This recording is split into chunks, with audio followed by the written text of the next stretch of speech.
Hello, BookTube. We're continuing with our chapter-by-chapter read-through of The Lord of the Rings, the thing that I'm doing with David Wiley and Tony from An Erudite Adventure.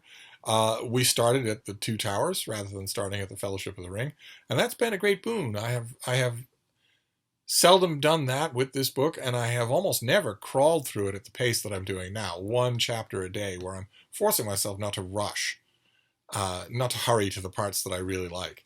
And we are in very much softer, sort of melancholy chapters here at the end. There'll only be one little burst of action after this point until the end of the book. And the chapter that we're reading today is Homeward Bound, in which Gandalf, astride Shadowfax, leads Merry and Pippin and Sam and Frodo back to the Shire, where this all began.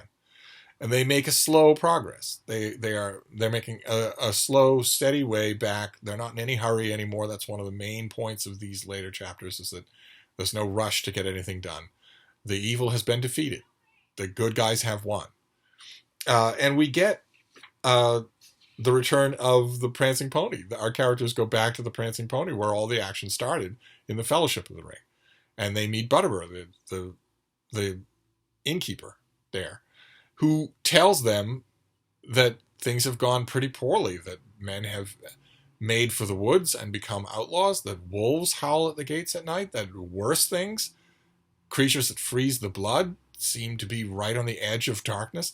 He says that he tells them, I really miss the Rangers. We didn't know how much they were doing for us until they were gone. Gandalf has to inform them that the Rangers have returned, that a great company of them have returned to keep the peace and restore order in the West. It's a callback to something that that Aragorn says in the Council of Elrond, where he mentions that the common simple folk around Bree don't have any idea what the Rangers do for them, and would be amazed at the dangers that they are saved from by these people that they give scornful names to.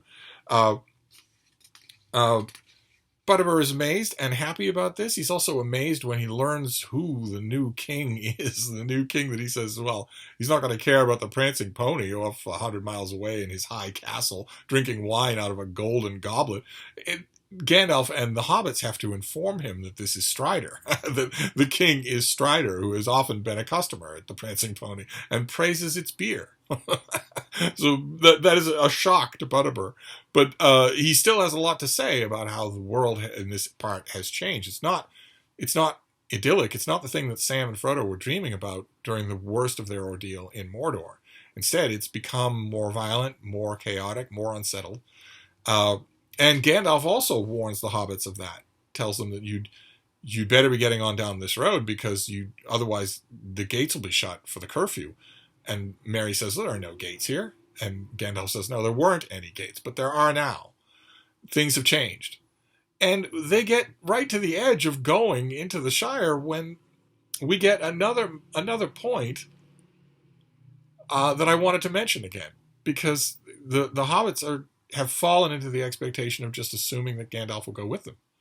And he has to tell them what he's already told Aragorn, what we read last time, which is that he's not going to go with them, that they travel on the road for a little while, but their adventures are now their own. He says, I am with you at present, but soon I shall not be. I am not coming to the Shire. You must settle its affairs yourselves. That is what you have been trained for. Do you not yet understand? My time is over. It is no longer my task to set things to rights, nor to help folk to do so. And as for you, my dear friends, you will need no help. You are grown up now. Grown indeed very high. Among the great you are, and I have no longer any fear at all for any of you. Which is a little bit confusing to me even now. I put forward the question the other day, does Gandalf have no friends? Does he not consider these people friends? He is not being forced into inactivity. He is not being forcibly recalled to Valinor. He's still a thinking, talking individual in Middle-earth. He can make choices of his own. Obviously, since, again, the example that I use is Radagast the Brown, who is a wizard and is not being called back to Valinor. As far as we know, he stays in Middle-earth after the last ship has gone to the west. A lot of you have been offering defense of Tolkien and of Gandalf, saying, well, it's been a long haul. He's been doing this for 800 years. Anybody would be weary at that point of their task, but Gandalf isn't weary anymore. At all. He might have been weary, in front of the gates of Mordor when he was fighting with everybody else, but he's had just the same amount of time as they have to recover. He has no great wound. He was sent back healed and stronger than ever by Valinor. So he very much sounds to me here like someone who all along has considered this a job rather than anything personal. And now that it's over, I just want to get out of here. That's all. I'm going to spend my time my own way, and then I'm going to get out of here. Like, for instance, this particular situation. Gandalf seems to know a lot. Why is it that he would know about gates on the Buckland Road? How would he know about that? He seems to have knowledge of things that he would not have personally experienced. So it's entirely possible that he knows the danger that the hobbits are walking into. They aren't just walking into wolves and the occasional bandit. I don't want to spoil anything until we get to that chapter, which is the next chapter, but an evil has taken root in the Shire. And Gandalf must know what that evil is. I don't think it's an easy, complacent assumption to be made on his part that these 4 hobbits can easily handle that evil. And besides, wouldn't he want to help? Wouldn't he want to help? Yes, he no longer has fear for any one of them. They can handle their own affairs. They're grown up now. But wouldn't he want to help? He said many times before in the course of this book how much he loves the Shire. It is in dire need of help. and yet, he's not going with them and seems perfectly happy about that, seems eager about that. I know a lot of you have been defending that part of this book, that element of this book. I don't get it myself. The more I crawl through here, the more I read here without presuppositions, the more I wonder. The elves leaving, sure, because Elrond and Galadriel, their lives are sort of tied to their rings, and their rings are no longer the power that they were. But Gandalf's an independent agent. Why he has to do this, and why he has to draw the line, even if he intends on leaving, why he has to draw the line at, well, you're headed into danger. You're obviously headed into danger, but you don't need me. You don't need me. I'm not going to go along. No way. I'm done already. It's 5. That I don't get. But he also tells them where he's going, which is fascinating. Absolutely fascinating. He says, I am turning aside soon. I'm going to have a long talk with Bombadil. That is Tom Bombadil of Barrow Downs. Such a talk as I have not had in all my time. He is a moss gatherer, and I have been a stone doomed to rolling. But my rolling days are ended, and now we shall have much to say to one another. And here's Gandalf playing elaborately on the old saw, the old axiom that a rolling stone gathers no moss, pointing out that Bombadil is the exact opposite of a rolling stone. He is a moss gatherer. He has not gone anywhere for millennia. He's been in this one place where inside of its own boundaries, nothing disturbs him, where he is master. Whereas Gandalf has been a rolling stone. He has gathered no moss because he has made nowhere his abode. Unlike, for instance, Saruman, who moved into Orthanc and set up shop there. The thing that always fascinates me about this particular scene, I want to read that one more time, see if you catch it too, or maybe it's just my imagination. He says, he is a moss gatherer, and I have been a stone doomed to rolling. To me, that very much makes it sound like they are the same thing, experiencing 2 different outcomes to their lives.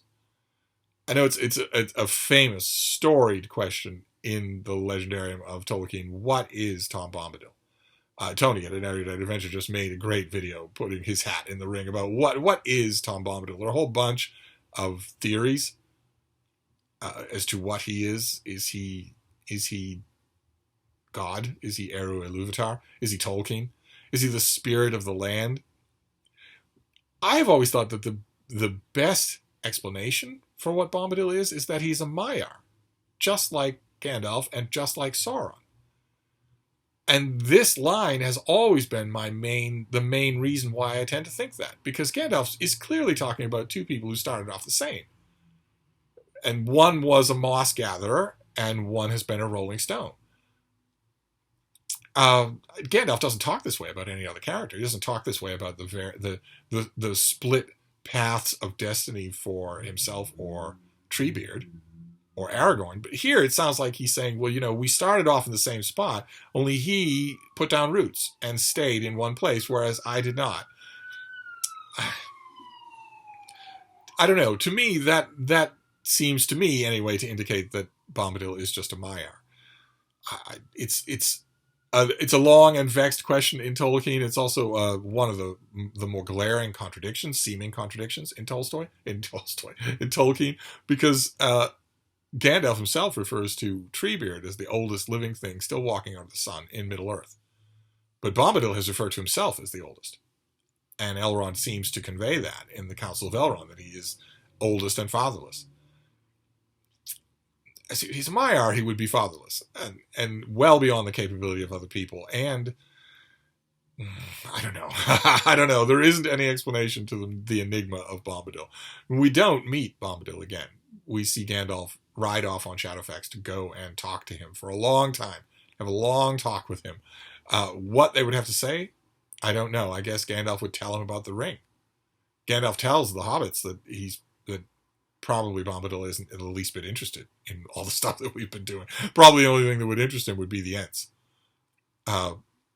Because Bombadil has little experience with sentient trees, as we will find out when we wrap around and do a chapter by chapter of the Fellowship of the Ring.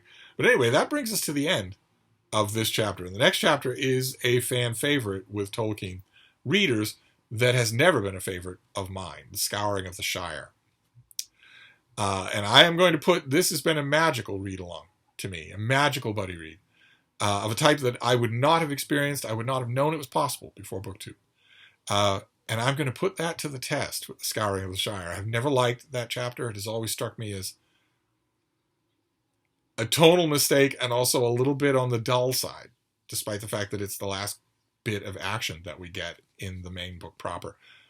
But that was before, and this is now. So I'm going to read this again. Lord knows I had nothing but dismissive stuff to say about the Sam and Frodo chapters in Return of the King.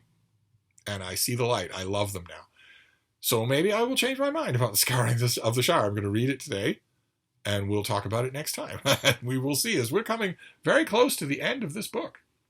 And then maybe we'll take a pause, and then we'll do the appendices, and then we'll take another pause, and then we'll come back to the Fellowship of the Ring. But anyway, that's it for today. I will wrap this up for now, and I will see you next time. Thank you, Book 2.